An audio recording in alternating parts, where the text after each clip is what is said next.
Boa noite, pessoal.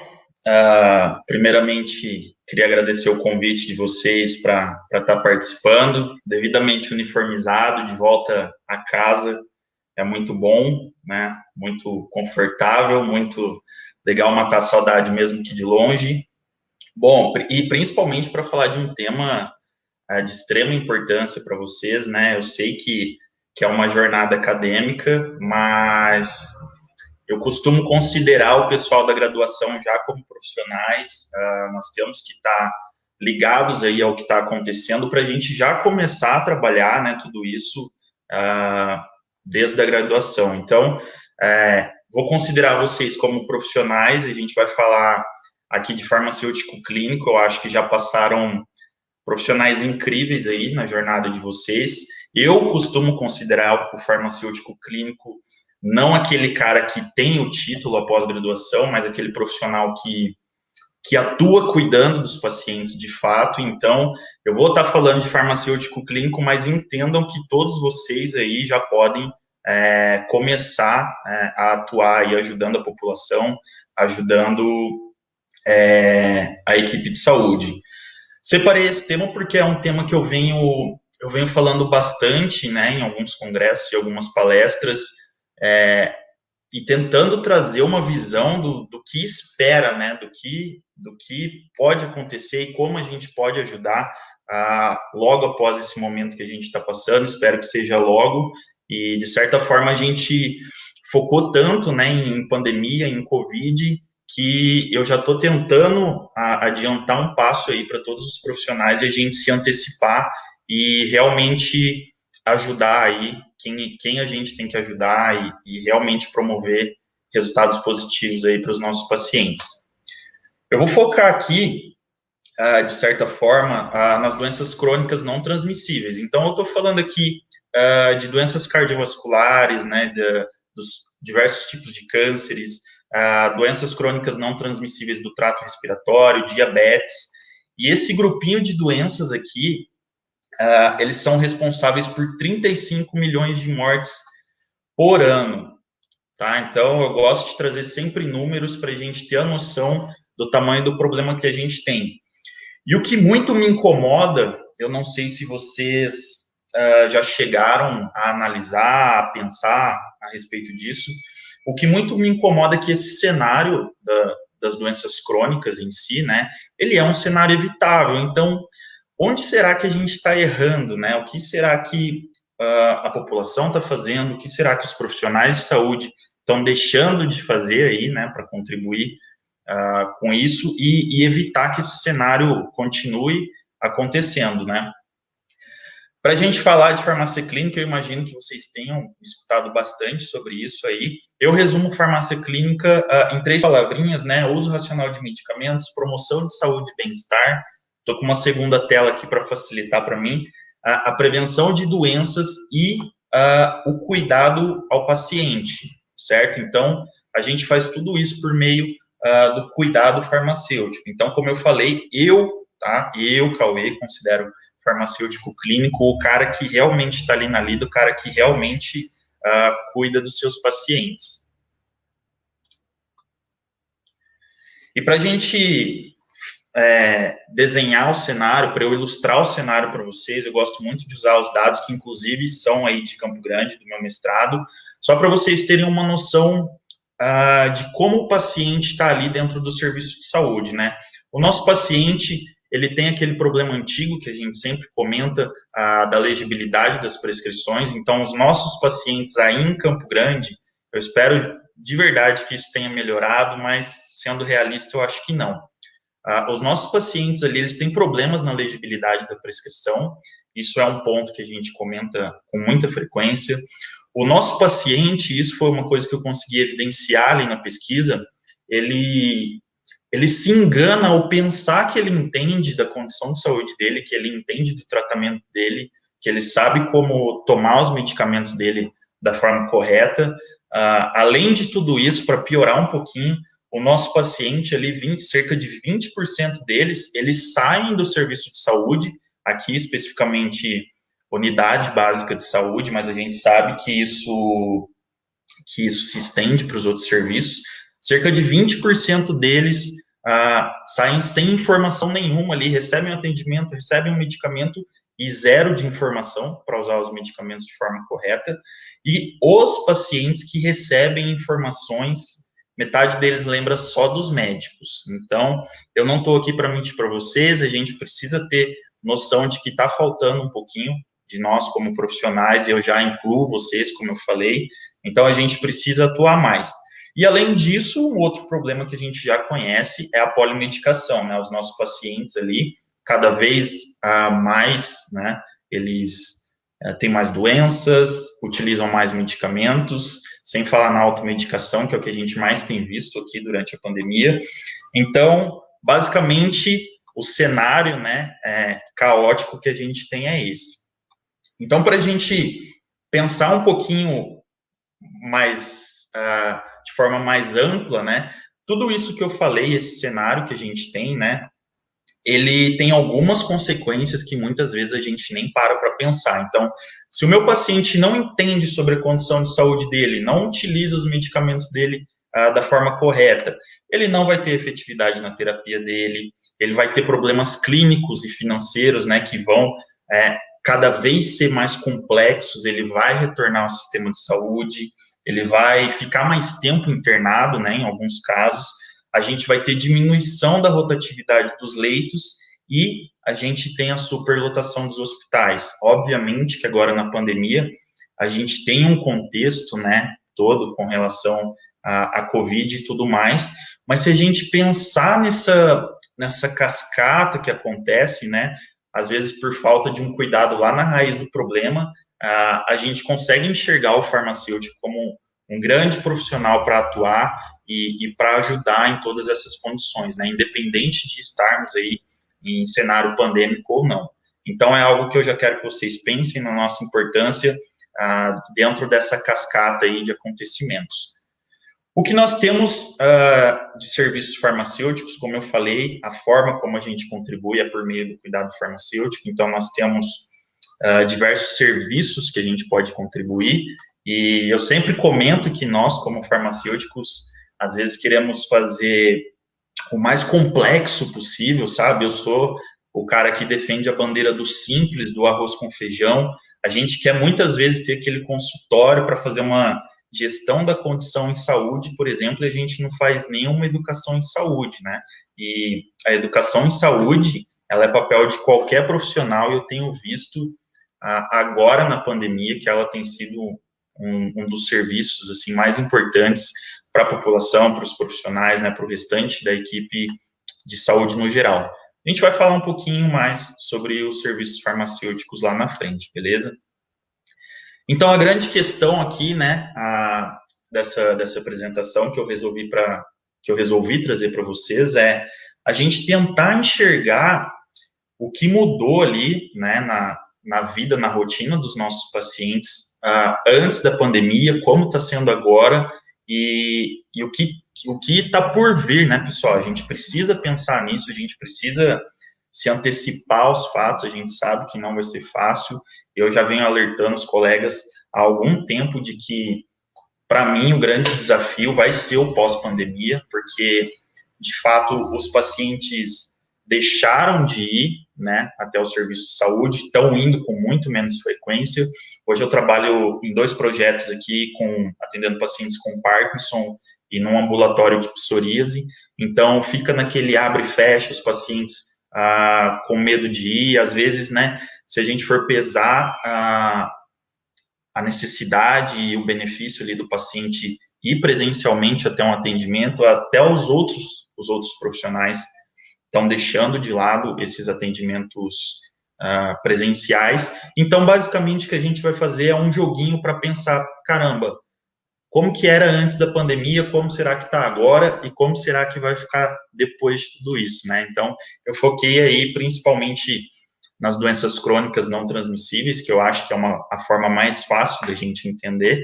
Então, antes da pandemia, eu amo explorar esses resultados aqui. Antes da pandemia, lá na penúltima, na verdade, versão da Sociedade Brasileira de Cardiologia, a gente já tinha essas médias aqui referentes, né, ao conhecimento e o tratamento que os pacientes tinham com relação ali à hipertensão. Então, só para vocês entenderem e pensem aí o quão triste é esse cenário, né? Os nossos pacientes, quando a gente fala de hipertensão, somente 61,8% deles sabem que tem hipertensão. Então, entra um serviço aí muito importante, que é do rastreamento em saúde dos farmacêuticos, para a gente tentar, né, pelo menos captar esses quase 40% aí de pacientes hipertensos que estão perdidos aí, por aí, sem um diagnóstico, sem um tratamento, sem um acompanhamento. Desses que têm, né, o diagnóstico, menos de 50% está com tratamento ativo. E desses, nem 20% tem o controle da pressão arterial. Então, eu sempre me pergunto, onde será que a gente está errando? Né? Nós temos, de certa forma, ali, mesmo que não completamente, mas de certa forma nós temos um diagnóstico por parte da equipe médica, nós temos o acesso aos medicamentos também, não de forma completa, mas a gente sabe que o acesso é, de certa forma, bacana para os nossos pacientes. Se está tendo tudo isso, por que o meu paciente não está controlando a condição de saúde dele? Então, entra a nossa importância aqui como profissional. E aqui eu já vou falar que, independente do contexto, dentro de pandemia, antes da pandemia, pós-pandemia, a gente atuar no rastreamento em saúde aqui com os pacientes que não estão diagnosticados, no acompanhamento farmacoterapêutico, para eu mostrar para o meu paciente a importância dele seguir a terapia dele e ele ter esses resultados, né, e ver o impacto disso na saúde dele de verdade. E o acompanhamento aqui continua a importância para a gente aumentar esse número relacionado ao controle da pressão arterial. A gente precisa lembrar que a pressão arterial, ela é ali o pontapé inicial das doenças cardiovasculares, e nós tivemos dados da última versão agora da diretriz, de que 350 mil mortes, né, estão relacionadas aí com doenças cardiovasculares, e grande parte, né, se não praticamente todas, tem um envolvimento muito grande da hipertensão. Então, como eu disse, esses pacientes, eles estão indo menos ao serviço de saúde, eles estão tendo ou não tendo, né, um acompanhamento da forma como eles deveriam. Então, será que o meu paciente, por exemplo, tinha uma hipertensão controlada ali antes da pandemia e deixou de ir até o serviço de saúde, deixou de ter esse acompanhamento, ou recebeu uma fake news ali no WhatsApp dele, e será que ele não deixou de fazer o tratamento dele, né, por ler informações ou por dúvidas, e por ter essa falta ali do profissional de saúde ao lado dele? Será que ele não evoluiu nesse ciclo das doenças cardíacas? Será que ele não desenvolveu uma doença arterial, um infarto agudo, né? Então, é uma pergunta que eu sempre me faço e que me preocupa muito quando a gente fala do que a gente vai enfrentar ali no pós-pandemia.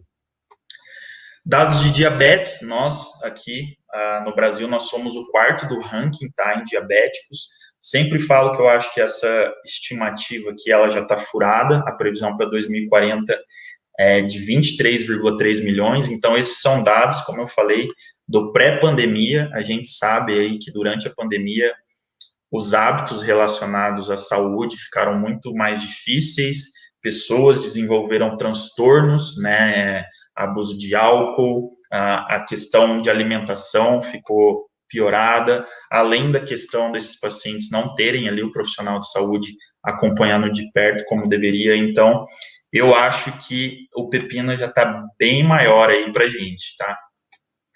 E pensando na mesma coisa, né? Será que esse meu paciente agora, durante a pandemia, essa pandemia infinita, e no pós-pandemia, será que ele não desenvolveu nenhuma complicação justamente ali por deixar de aderir ao tratamento que ele tinha pactuado com os profissionais, ou por diminuir os cuidados com saúde?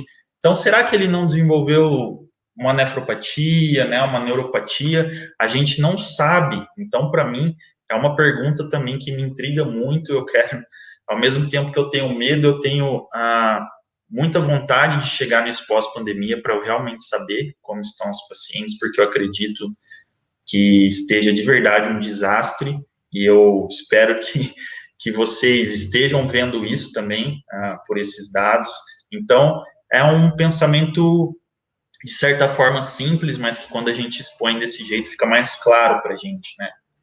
E aí, para a gente ter noção dessa dimensão, né, e desse impacto que essas doenças, aqui a gente falou das crônicas, que essas doenças têm, lá em 2008, a OMS ela já tinha lançado, né, um documento aí com um plano de ação para combater essas doenças crônicas não transmissíveis. Então, nesse documento ali, nós tínhamos vários objetivos. Então, dar prioridade ali às doenças não transmissíveis, né, em nível global, tanto no desenvolvimento, né, em integrar a prevenção e controle dessas doenças dentro das políticas em todos os departamentos, estabelecer, né, e fortalecer as políticas e planos nacionais voltadas ali para a prevenção, né, dessas doenças, promover intervenções para reduzir riscos, principalmente aqui está falando de fatores de riscos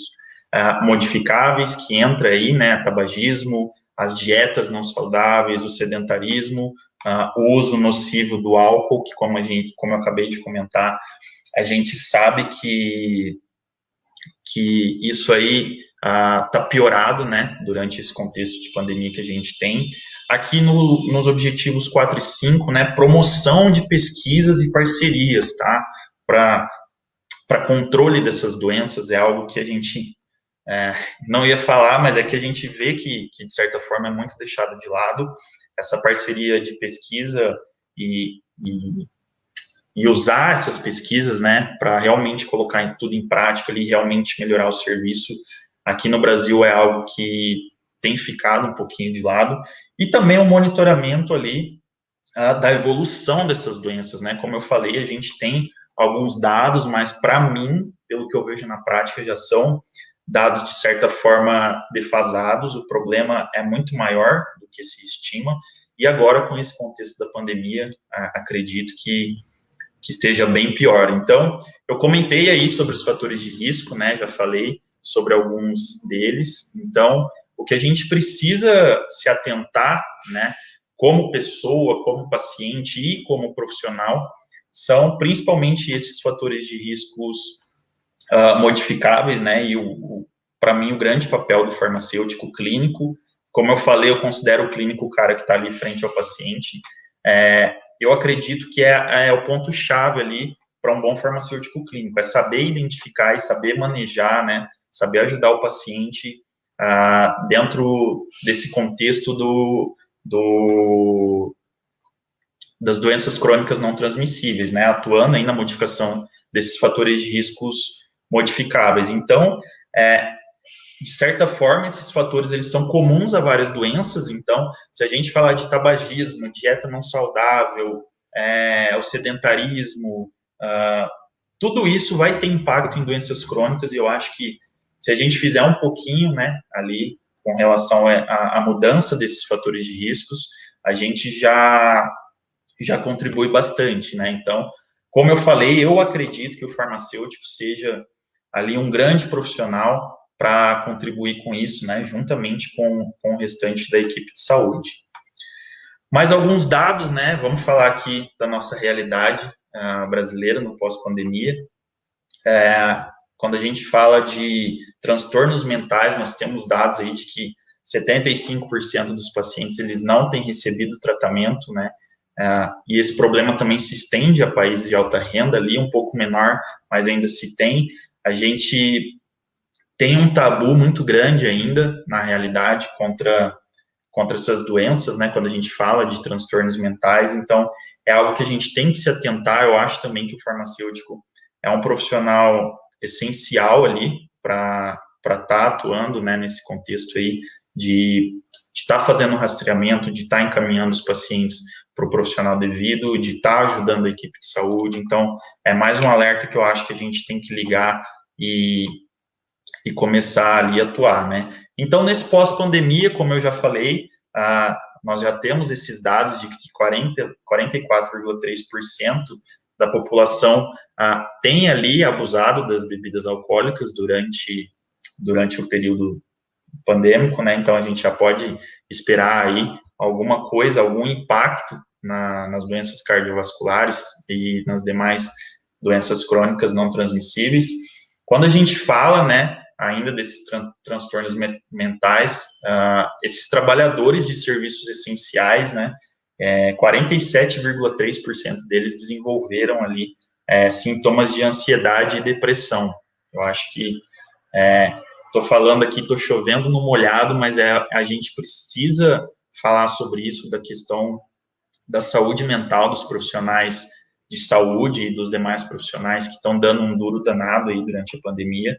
E 50% deles, né, tiveram aí um diagnóstico em si de depressão juntamente com ansiedade. Então, é mais um ponto que eu acho que a gente precisa pensar ali para o pós-pandemia, e entender esse cenário e, como eu falei, a gente se antecipar a tudo para contribuir de verdade ali com os pacientes e todos os problemas que estão por vir.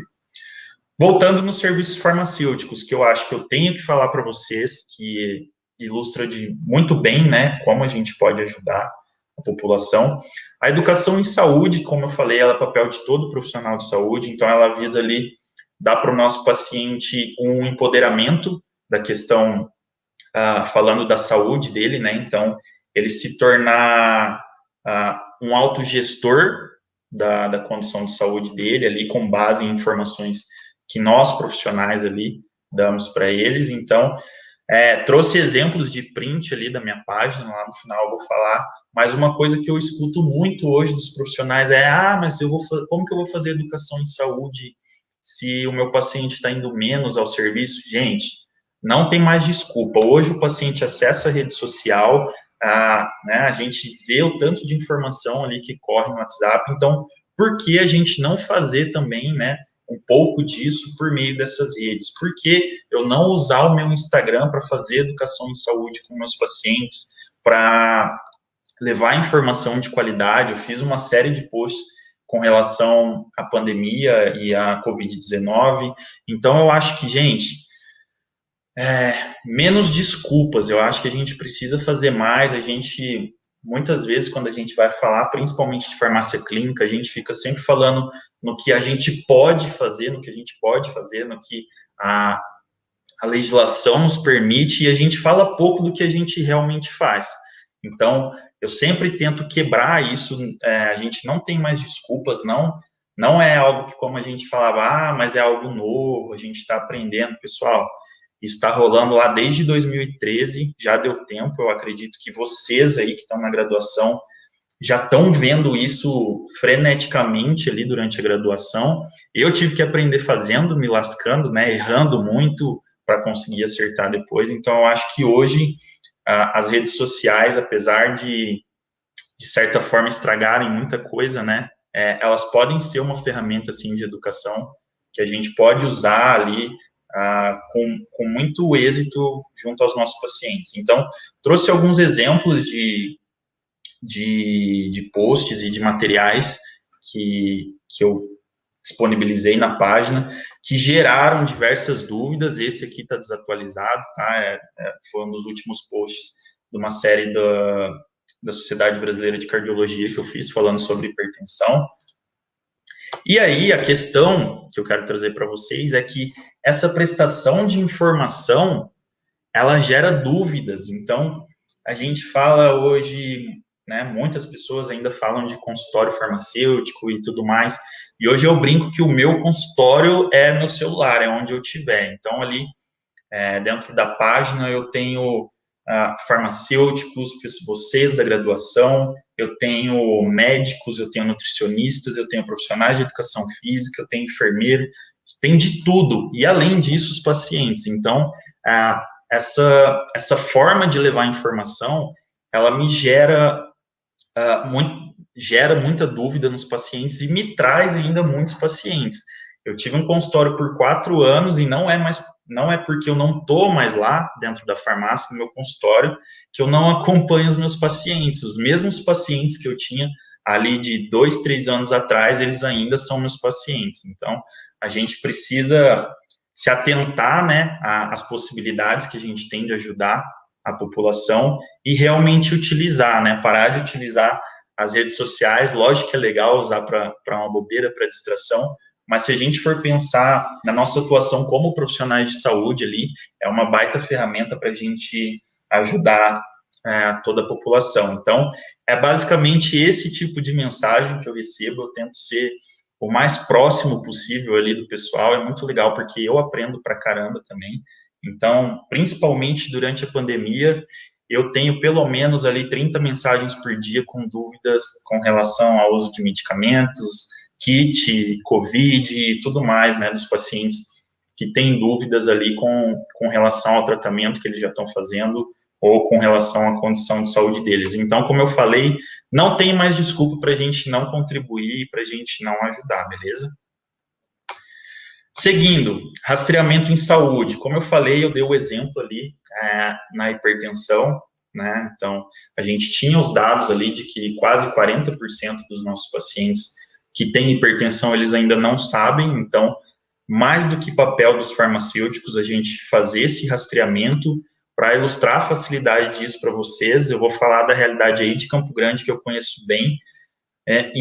Se você andar ali no centro, 5 quadras, vão ter pelo menos 5 farmácias, com certeza. Então, por que esses pontos, né? A gente fala hoje que a farmácia, a drogaria, ela é um estabelecimento de saúde, mas a gente sabe que na prática, a minoria que se encaixa nisso de verdade são pontos de comércio ainda, e aceite você ou não, é essa a realidade que eu vejo. Então a gente precisa parar de romantizar um pouquinho as coisas e falar a verdade.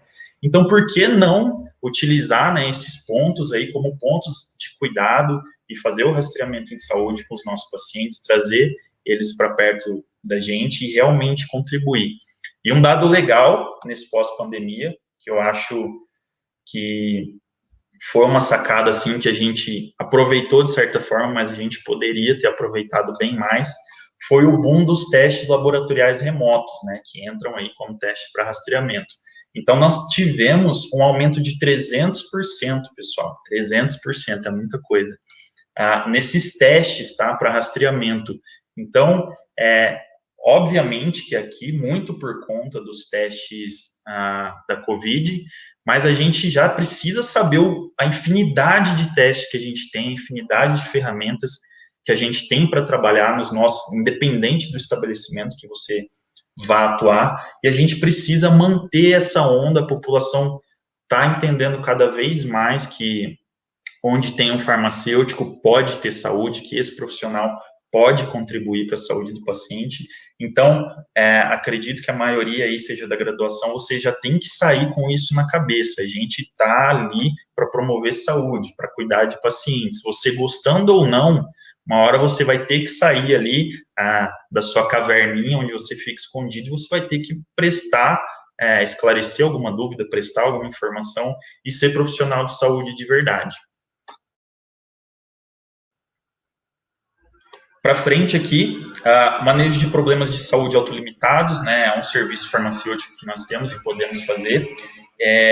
Aqui a gente está falando de problemas de saúde de baixa latência, que a gente consegue resolver ali com medicamentos isentos de prescrição, que são, né, estão dentro ali da nossa atuação, a gente pode prescrever.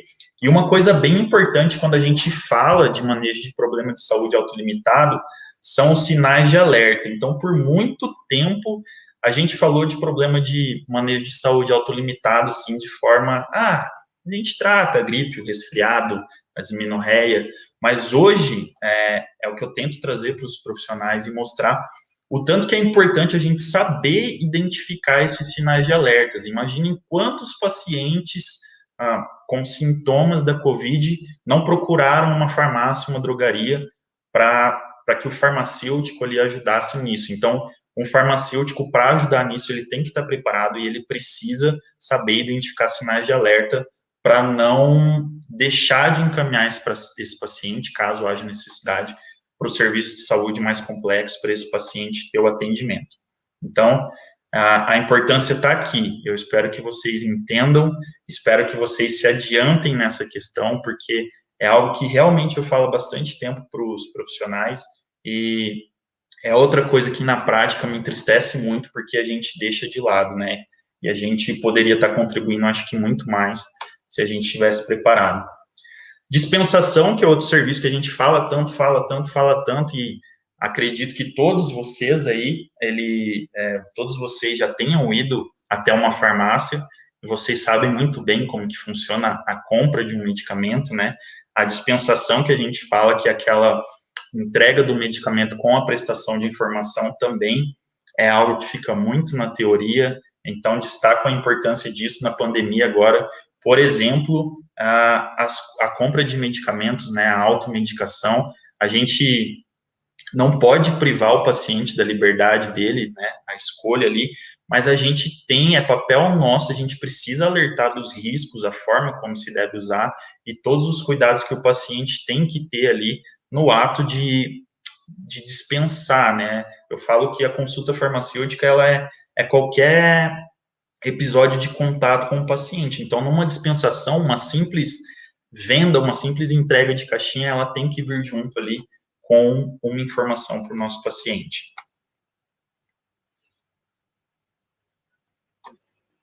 Travou aqui para mim. Bom, serviços relacionados à farmacoterapia, acho que eu nem preciso falar, né? Como eu ilustrei bem, os pacientes, eles estão indo cada vez menos ao serviço de saúde. Dei o exemplo aqui dos serviços do Parkinson e da psoríase, que fica naquele abre, fecha, o paciente não sabe se vai, o paciente não sabe se continua o tratamento, ou por medo, né, por medo da Covid, ou porque não fez a consulta ali com o médico, com o farmacêutico. Então, a gente precisa pensar nessas questões relacionadas à farmacoterapia e orientar também os nossos pacientes com relação a esse ponto que é muito importante para a gente alcançar os resultados positivos que a gente quer ali com o nosso paciente, certo? E a gestão da condição de saúde, que é o que todos os farmacêuticos sonham em fazer, né? Que é, por exemplo, pegar uma condição específica ali e fazer todos esses serviços ali com o nosso paciente. Por exemplo, pegar um paciente hipertenso e fazer todo o manejo necessário. Só que o que eu quero deixar muito claro para vocês é que a gente separa esses serviços aqui de forma didática, né? Quando a gente está na prática, eu não consigo... vou ilustrar para vocês. O paciente que chega ali para mim, ele não necessariamente vai ser só hipertenso, ele não necessariamente vai ser só diabético. Então, para a gente conseguir fazer um manejo e realmente conseguir ter resultado numa gestão da condição de saúde, por exemplo, a gente precisa de todos esses serviços aqui debaixo desse espiral. Então, não tem essa questão de serviço mais importante, serviço menos importante. Então, não é porque o farmacêutico X tem um consultório e você não vai ter o seu no começo, espero que todos tenham, mas não quer dizer que esse serviço seja mais relevante ou menos. Se você começar a fazer educação em saúde, vocês que estão na graduação começarem a se atentar para isso, para a disseminação de informações que ajudem ali o nosso paciente, né? Usar as redes sociais, eu vi que o PET está muito forte aí nas redes sociais, a EJ está muito forte nas redes sociais. Eu estou longe, mas eu acompanho tudo. Então, é uma coisa bem bacana utilizar esse alcance que a gente tem hoje pelas redes sociais e mesmo que seja ali pelo simples, tá, pessoal? A gente costuma julgar que pequenas ações ali nossas, elas não geram resultados.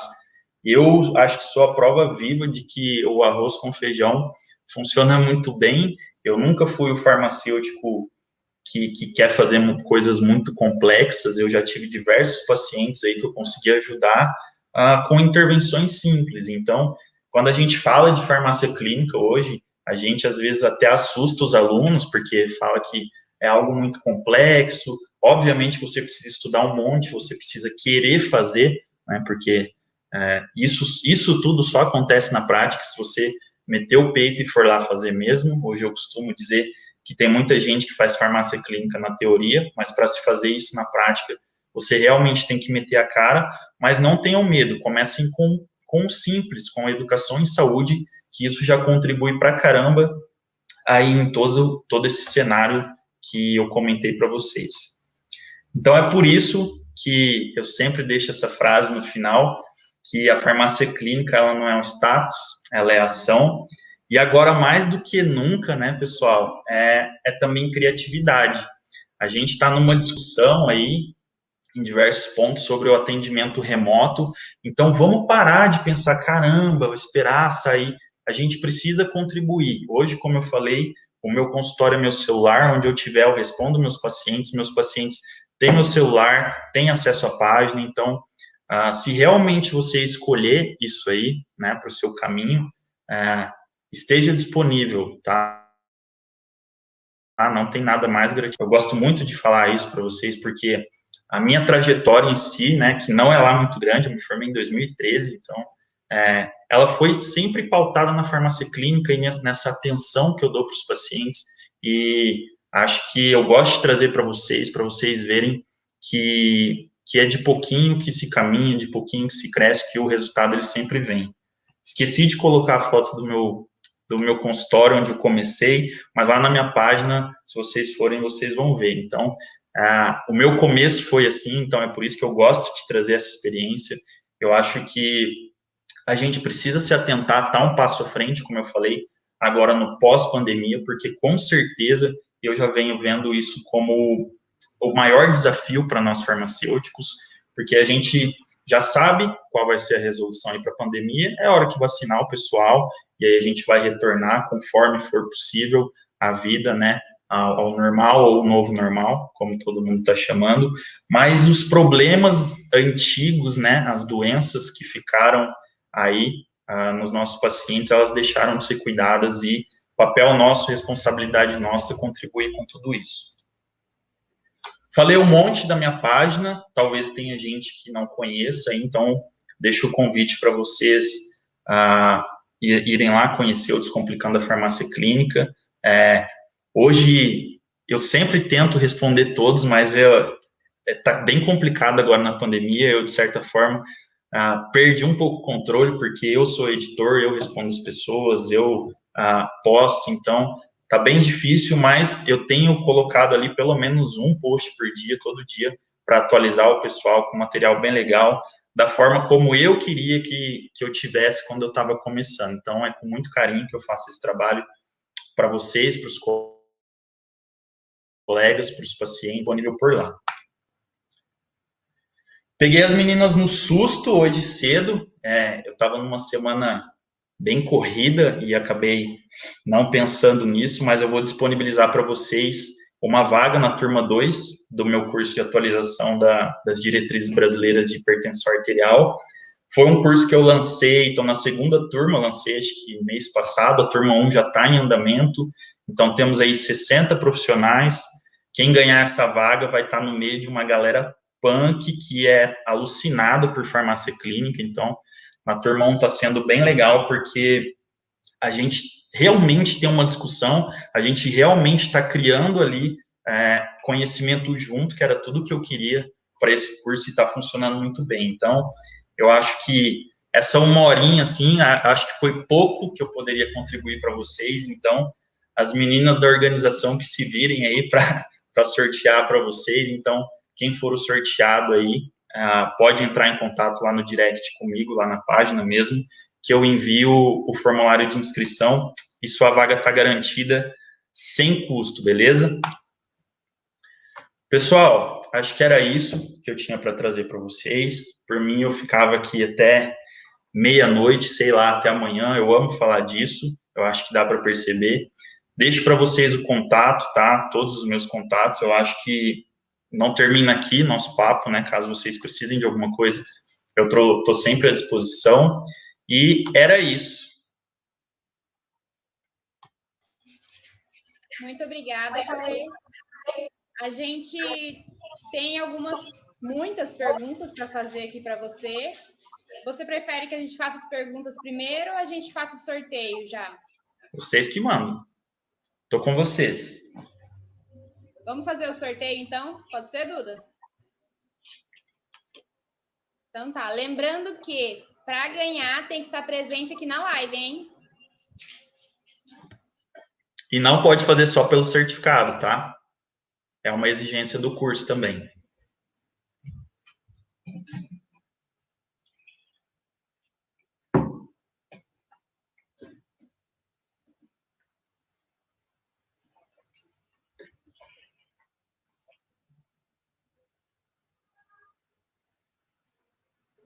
E o ganhador é Gabriel Sandin. Está presente?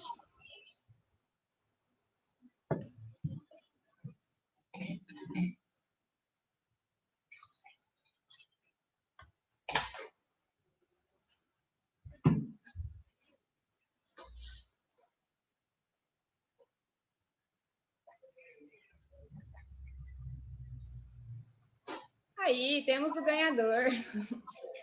Parabéns, Gabriel. Só me procura lá na página, manda um alô que eu te envio o link para inscrição, beleza?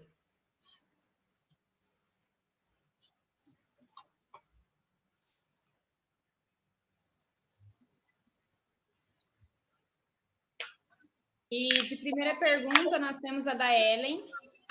Da Adriana, que ela perguntou se um hipertenso há anos tem a probabilidade de também ser diabético futuramente. Opa, com certeza. Tá? O que eu vejo muito, como eu falei, os pacientes que chegam para mim, principalmente, vou falar da minha prática, normalmente eles vêm com um combo ali, né, diabetes, hipertensão, dislipidemia. Então, eu entendo que para o paciente é complicado a questão de mudança de hábito de vida, adesão ao tratamento, e aí a grande parte dos pacientes, se não tem esse acompanhamento, eles deixam ali o cuidado da saúde deles um pouquinho de lado, e a tendência é evoluir, né? Ele sai de uma hipertensão não controlada, adquire diabetes, várias complicações, então sim, é muito possível, e a maioria dos pacientes que eu recebo já vem com esse combo aí de brinde. A próxima pergunta da farmácia Diniz, ele pergunta: Dr. Cauê, vejo muitos pacientes que tiveram Covid com algumas sequelas, olfato, demora a voltar, dores articulares frequentes, dores de cabeça eventuais. Você tem algum dado acerca disso? Farmácia Diniz, tá. Vamos lá, um dos grandes problemas que eu tenho visto aí durante a pandemia é a falta de acompanhamento dos pacientes, né, no pós-diagnóstico ali na recuperação. A gente tem pouquíssimos dados com relação aos pacientes, né, aí você está falando das sequelas em específico. Eu vou dar outro exemplo dos pacientes que estão fazendo o tratamento. A gente não sabe, né, o que aconteceu ali com dados, como esses pacientes estão, o impacto que o tratamento teve. Então, nós temos alguns estudos que estão rolando por aí, mas agora, de pronto, assim, a gente tem pouquíssimos dados com relação a isso. Eu estou escutando muito relato de paciente, né, que teve essas sequelas, que está percebendo isso, mas em números especificamente eu não tenho para te passar. Sei que é bastante. A próxima pergunta é da Ana Isabel.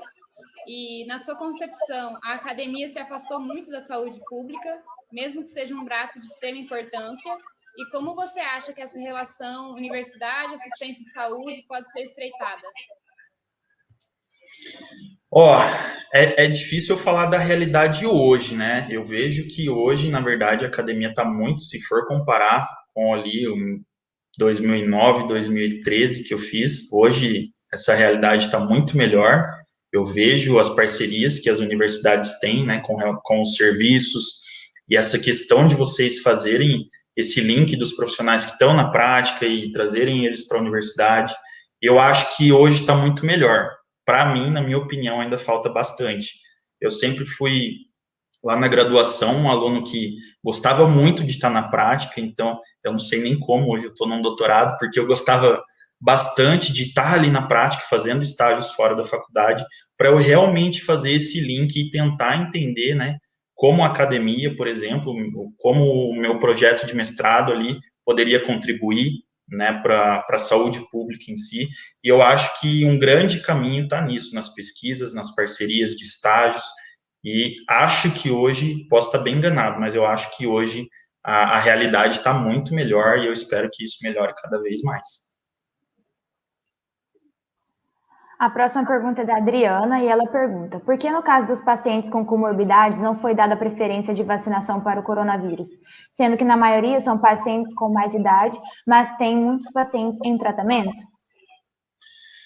Tá, boa pergunta, Adriana. É complicado a gente julgar essa questão de prioridade, né? Os dados mudaram, agora nós temos a questão da nova cepa, então eu achei justa a organização inicial das prioridades. Hoje, inclusive, eu apresentei um seminário sobre psoríase e esses pacientes, eles têm ali um grande risco, né, principalmente os que usam imunobiológicos, porque eles têm a imunidade deles ali decaída.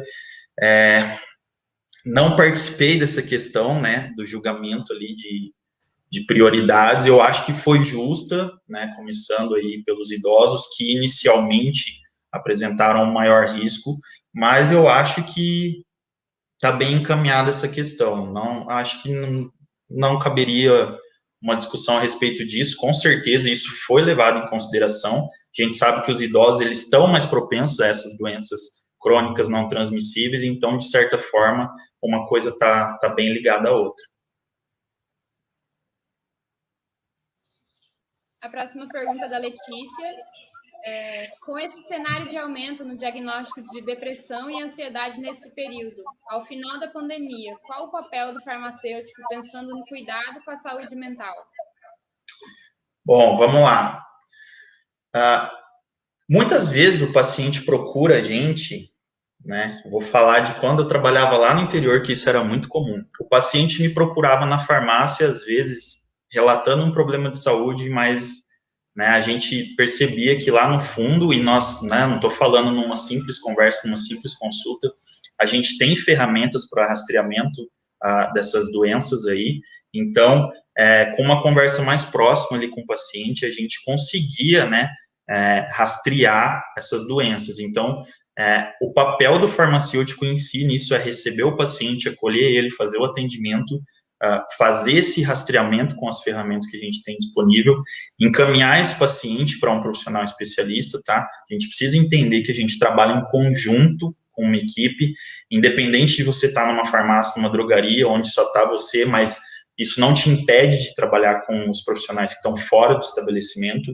Então, o nosso papel é isso, dar um encaminhamento correto, receber o paciente de volta e fazer o acompanhamento desse tratamento. Eu acho que é algo muito importante, porque essa questão de transtornos mentais, ele está muito dentro de outras doenças, né? Vou falar de novo da psoríase, que é o que eu tenho trabalhado na prática, que muitos pacientes, né, têm a psoríase e a questão das lesões e tudo mais incomoda esse paciente, vem a desenvolver transtornos mentais, né, uma depressão, uma ansiedade, justamente por isso, né? A vergonha, o medo de sair, de sofrer o preconceito.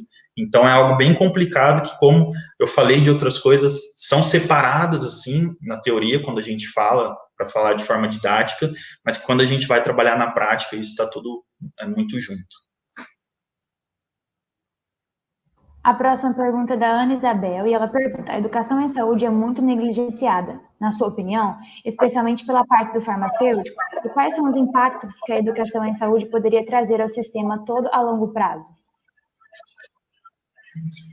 Na minha opinião e na minha opinião do estudo que eu fiz durante o mestrado, a gente viu ali, caramba, falar só 20%, mas extrapola isso para uma população de uma cidade.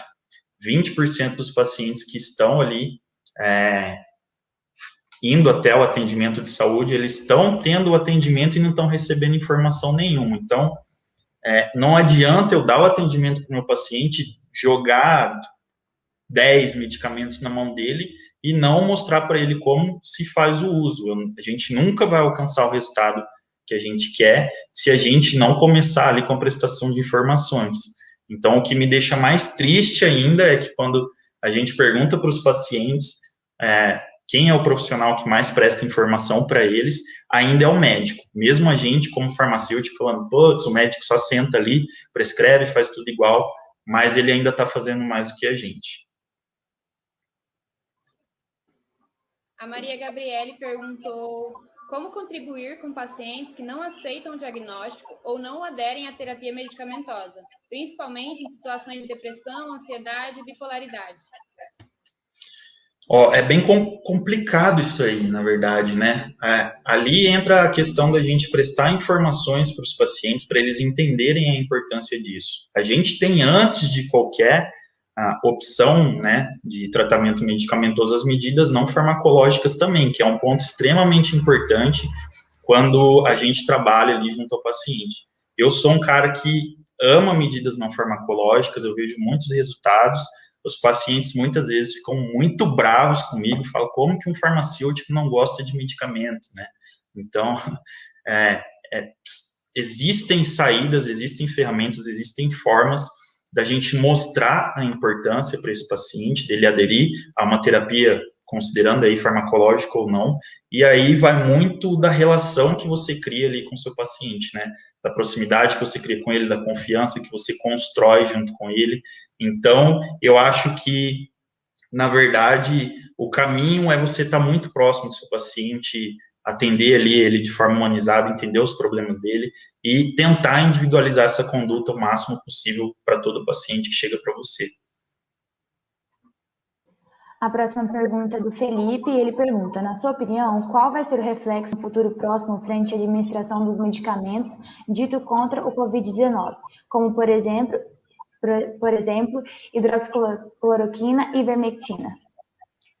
Rapaz, se eu for sincero com você, você vai chorar, mas, como eu falei, o que eu acredito, né, eu tenho falado muito sobre essa questão da automedicação, né, aí a gente está falando muito de automedicação, tem a prescrição, obviamente, de tudo isso, mas a gente sabe que na maioria dos casos está envolvida a automedicação.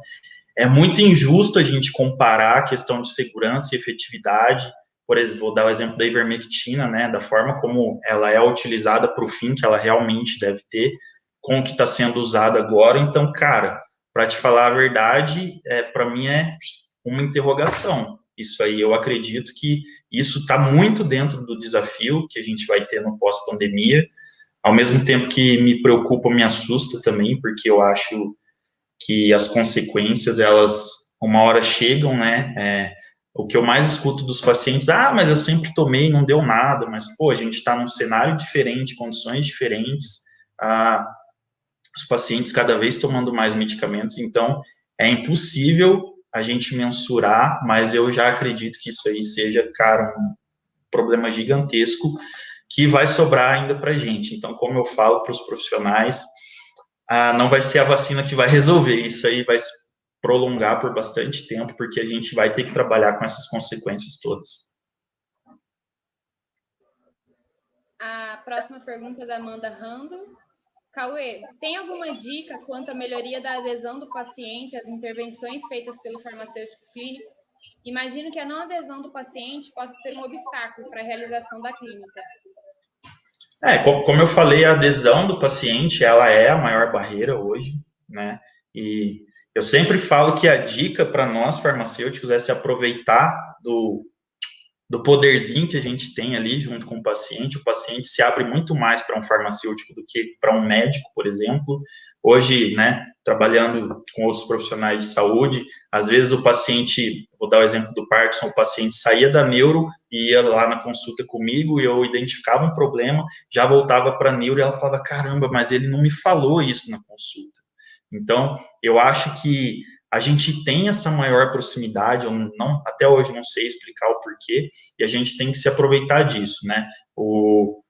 A gente deixa a desejar um pouco como farmacêutico, mas a gente ainda tem a confiança do paciente, né? E inclusive dos outros profissionais de saúde. Então, eu acho que a gente tem que colocar em prática, prestar as informações, fazer educação em saúde, mostrar para o paciente, simular, né, o que uma adesão pode melhorar ali na condição de saúde dele, que aí eu acho que, né, se o cara não quiser melhorar, daí é uma opção dele, mas a gente tem que fazer a nossa parte antes de tudo. A última pergunta é da Jessie, e ela pergunta: como você considera o papel do farmacêutico na atenção primária com essa aversão que os pacientes têm hoje em procurar o sistema de saúde por medo do vírus? Ó, é complicado, Jessie, porque eu entendo os pacientes e, de certa forma, se a gente for pensar, talvez caso não tenha necessidade, o pior lugar para se estar hoje é um ambiente de atendimento à saúde, né? Eu entendo esse medo dos pacientes, eu acho, como eu mostrei aí, nós temos diversas formas de alcançar esse paciente, mesmo sem ele estar indo ali até o sistema de saúde. Não tem mais desculpas, eu adoro acabar com as desculpas dos profissionais, porque é sempre desculpa atrás de desculpa para a gente não fazer. Hoje a gente tem o contato com o paciente por rede social, todas as mídias, enfim, eu acho que saúde, fazendo esse arroz com feijão aí, se fizer mesmo do jeito que eu espero, já está contribuindo para caramba. Eu acho que é um papel, às vezes a gente menospreza o nosso trabalho, né, por simples informações ou algo do tipo, mas isso tem um impacto gigantesco ali para a saúde, para as escolhas que o nosso paciente faz no dia a dia dele. Então, a gente tem que parar de pensar que coisas pequenas não dão resultados, pegar e fazer. Muito obrigada, Cauê. Nós tivemos muitos elogios sobre a sua palestra, a gente vai passar alguns na tela aqui para você. Feliz demais, pessoal, é sempre bom estar voltando, né? Uma saudade gigante aí da UFMS. Espero ter contribuído aí com vocês. Agradecemos ao farmacêutico Cauê César Justo pela palestra ministrada. Pós-pandemia, como o farmacêutico clínico pode ajudar? Muito obrigada. Valeu, pessoal. Bom evento para vocês.